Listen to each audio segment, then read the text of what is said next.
Pacers close out the New York Knicks in 6, winning at India. Woo! Knicks in 8, baby!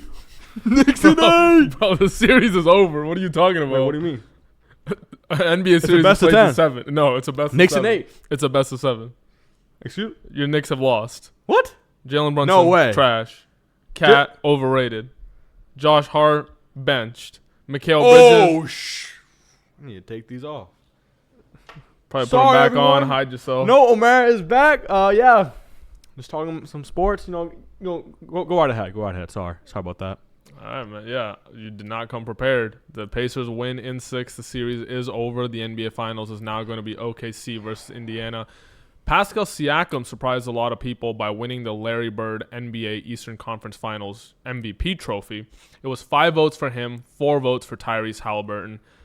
That's a big discussion point for me because I felt that Tyrese Haliburton should have won it. What do you think about that or the series overall, this game? Come in on this. So the series overall severely depresses me, so I'm going to talk about Pascal Siakam instead. I absolutely do think he deserved that Eastern Conference MVP over That's Tyrese you hate Haliburton. Tyrese Haliburton. No, I'm not a Tyrese Haliburton hater. I'm a pragmatist. I'm a realist. I see him for who he is, a top 20 player. I've been saying since they got Siakam that they're around equal level. This is not a Batman and Robin situation. This is like 2 Nightwings kind of thing going on here. Yeah. If you know comics, you know what I'm talking about. So I absolutely think Siakam played his butt off, and he deserves this. First of all, I want to talk about the defensive end. I'm really impressed with what I saw. So Game 5, Siakam had a poor game, poor showing, but defensively as well. He could not stop Big Bodega at all.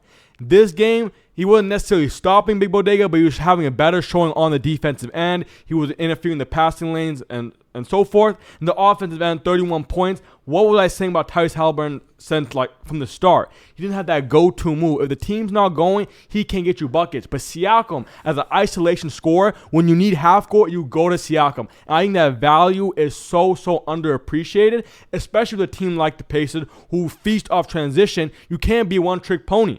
And so that the half-court scoring he brought was instrumental to this win, as well as that defense. So for me, it's just clear.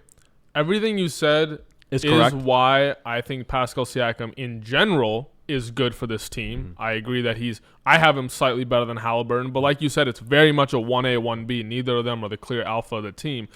But the award is supposed to be for this series. And honestly, even this playoffs, because I'm not sure if they do it, like in NHL, sometimes it's not just about the series. Even this playoffs, I feel Tyrese Haliburton has clearly overperformed. After his fluke last game, he had single-digit points. What did I tell you? 20 and 10 is very reasonable. He had 20 and 13 in this game. That. And he had probably the greatest Indiana Pacers playoff, just stat line ever. You want to give it to Reggie Miller for maybe more clutch, even more than what Haliburton did, sure.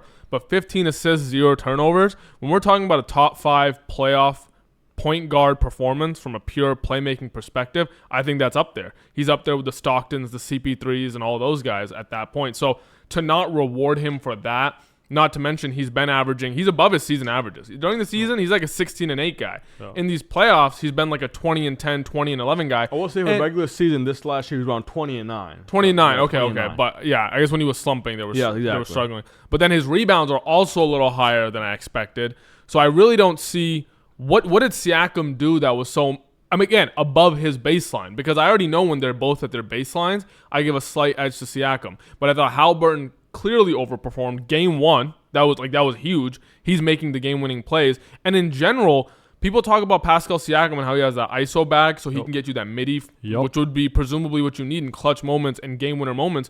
But when I think back to this series, I'm thinking Naismith and I'm thinking of Haliburton. Then when I think back to the Cleveland series, I'm thinking Miles Turner. So I don't really see from what lens are they using to give it to him. But I'm pretty sure it's just for the Eastern Conference Finals, by the way. Yeah. I'm mentioning the entire playoffs just in case I had the criteria wrong. But if it's just this series, I just felt like he was second or third best. But that's what he always is, or sometimes first best. But in this series, I thought it was clearly Haliburton. So I see the points you're bringing up, but I think one major angle you're missing, and the reason why you can't give Haliburton the ECF MVP, it's kind of messed up when you think about it, but his team is just that good. Like some of those assists, the reason he has 0 turnovers are not just because of the individual greatness. When you think of someone like CP3, he had the ball in his hands all the time. He's making that right play. He's really controlling everything. Haliburton, to his credit, it helps his teammates get in a rhythm. But he'll throw the ball ahead. He'll let Nembhard, he'll let Mathurin, he'll let Miles Turner to a lesser extent, Siakam make that decision. Mm-hmm. And so that you get the ball movement, you get the beautiful basketball, the beautiful game. But then when I want to give credit, I look at the guy like Siakam, he had the ball in his hand. He's the one getting it out in transition. It's third quarter, the game's close. He's hitting the N1 reverse. Haliburton hit him, he get the assist, but Siakam the one making the bucket. He's getting the crowd hype because he's doing all that.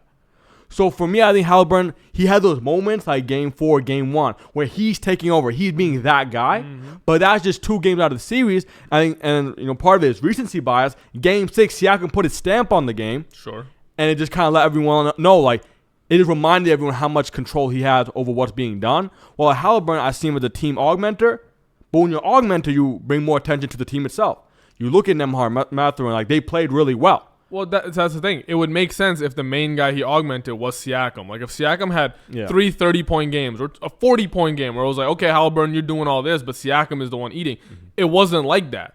Naismith, everyone was eating off of Haliburton. So how does Siakam come in? The recency bias is the only thing that makes sense to me. But they're individually so great too. Naismith, Nembhard, Mathurin, all good. No one was calling these guys great before the playoffs. But when you see them play, you were hating on them. I was hating on them. But when you watch them play, you can't give all the credit to Haliburton. No, I'm not giving all the credit. You're giving too much. You're giving it to Siakam. Because he's doing, back down, turn around, fade away. He's the one finishing the N1. When I look at Haliburton, okay, he hits Nembhard, or Nembhard, cool. But Nembhard the one taking the sidestep midi, cashing out in the third quarter. That's him. Because I just your whole point about how, the passes and the assists are coming because of his team. Yes. That game that he had 15 assists and 0 turnovers, he threw 77 passes that game for 410 yards equivalent, like a quarterback. That's if a quarterback had that kind of stat line. That game was great, but he didn't play every game like that. That game was special. Out of 6 games, he had game 1, which I already was so hyped. Remember, everyone was losing their mind. We were losing our minds. And then he does that game 4. 2 out of 6 games in this series, he played probably his 2 best games of his entire career. Some of the greatest games in Indiana history. He now leads the Indiana Pacers in playoff triple doubles.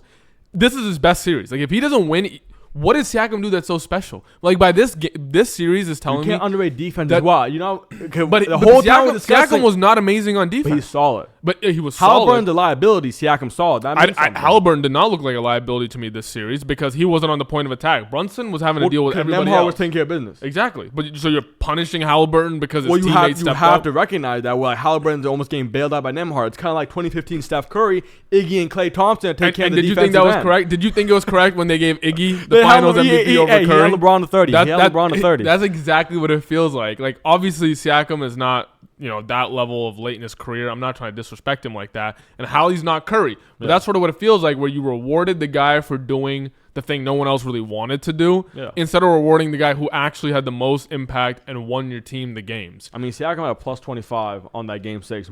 That's recency bias. Yeah, that's recency bias. Okay, but you have to recognize in a closeout game where choking is very much a possibility. Who's that Indiana was going to lose this? You'd have to be moronic. The game was close to the fourth quarter. End of third toward the fourth. Before that, it was anyone's game. Of course, the New York Knicks were going to choke. They already choked game 1 at home. You would say that as a hater, of course. No. For me, the only viable reason I can think of giving it to Siakam is that he did shoot 50% from 3 for the series. Yep. And he was shooting, I think, 3 a game or making 3 a game. I'm not sure on that. But decent volume, high percentage. So your argument is he was more efficient on offense. Haliburton was a volume guy, but we want to reward Siakam for efficiency and defense. But this entire playoffs, to me, no one has mentioned the word efficiency. For good reason. It's all about, dude, just go get your points. We don't care if you're efficient on 10 shots. If you're that guy, go put up 20 and show us something. Ant couldn't. Julius Randle couldn't. All the guys who lost, it's just no one was flaming him for having bad efficiency. It's bro, you put up 12 points in a closeout game. I felt like Haliburton did not shy away from it. I felt like he was shooting more than ever. Game 5. He shied away. Yeah, but Siakam didn't have a great game 5 either. Siakam had a relatively better game, though. Haliburton was an embarrassment. Siakam was kind of bad. So you have to take that into account as well. Where you look at the body of work, Haliburton really failed to show up game 5. Well, more effort is being spent on Haliburton, too, I feel like. On the defensive end as the New York Knicks, you literally, when you came in right before game 5, you said Haliburton. 2 things. Slow down the transition offense, and then you singled out one player to slow down. One man who you looked at as a legendary figure who would cut down your dog water team. And who was it? Tyrese Haliburton. You're doing too much. I wasn't saying it like that. I wasn't saying it like that. I think that's exactly how you were saying. But if you remember the way I framed it, to stop Haliburton, you have to stop his team. No one talks about Siakam like that. If Haliburton's sticking it up, you're still liable for Siakam to drop 30 on you. If the transition offense is not flowing, Pascal Siakam is not cooking you enough to win a game. But it still could happen.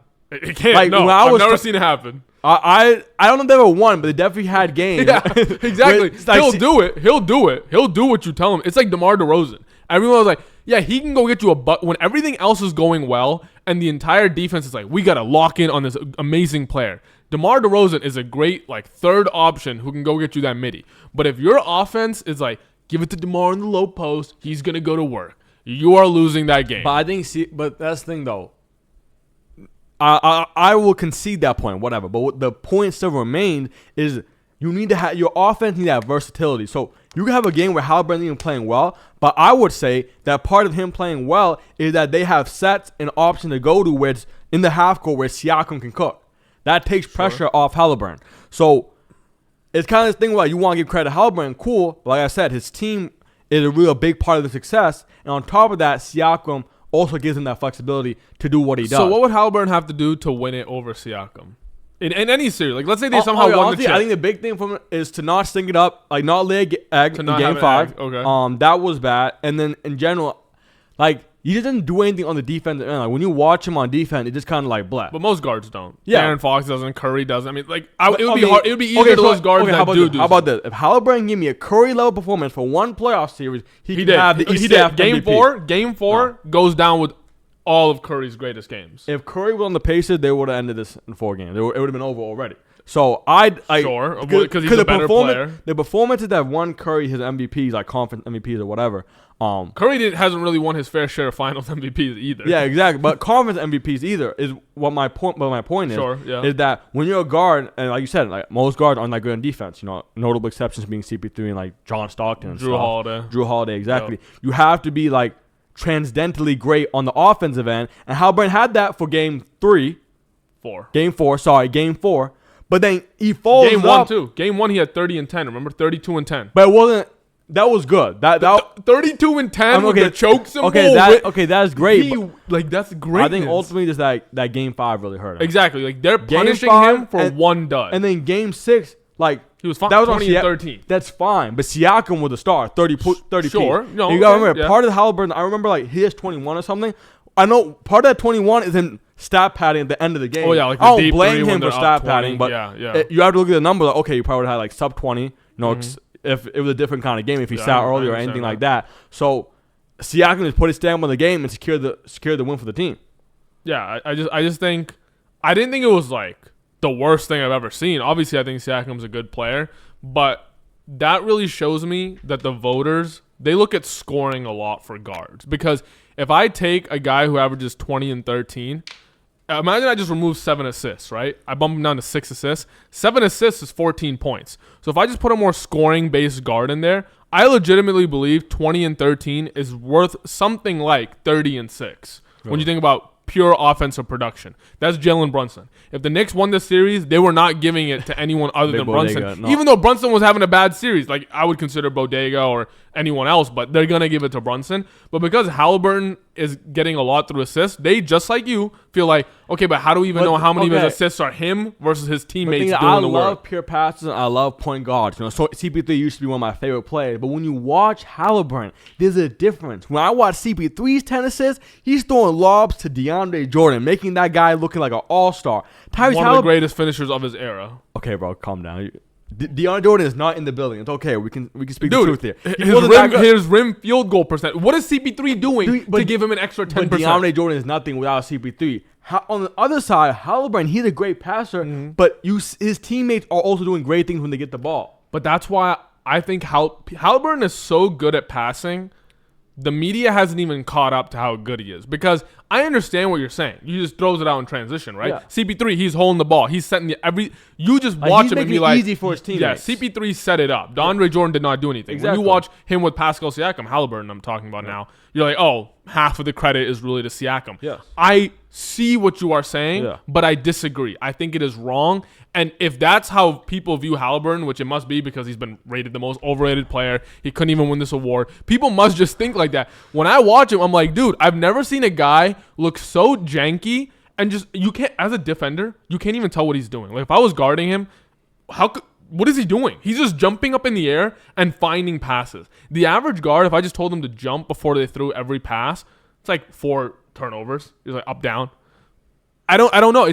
I think their historic levels of offense is exactly because of his passing. He is raising the level of the players around him. I do think he's a defensive liability, especially in the regular season. And I also think he's not that great of a three-point shooter because he struggles to get volume up. Mm-hmm. But that's exactly why I thought he deserved it. This playoffs is like if MJ Spirit possessed like whatever you want to call it, he's some great player where it's like all your weaknesses, it's like I'm forgetting them. And I know beginning of next season, I'm going to take Haliburton unders because I'm like, this guy's not that good. But in this series, it was like, bro, he's really like that. But the voters just didn't give it to him, and they're not going to get another chance. They're going to lose to OKC. I don't know if that's a surprise to anybody, but it's OKC in 5.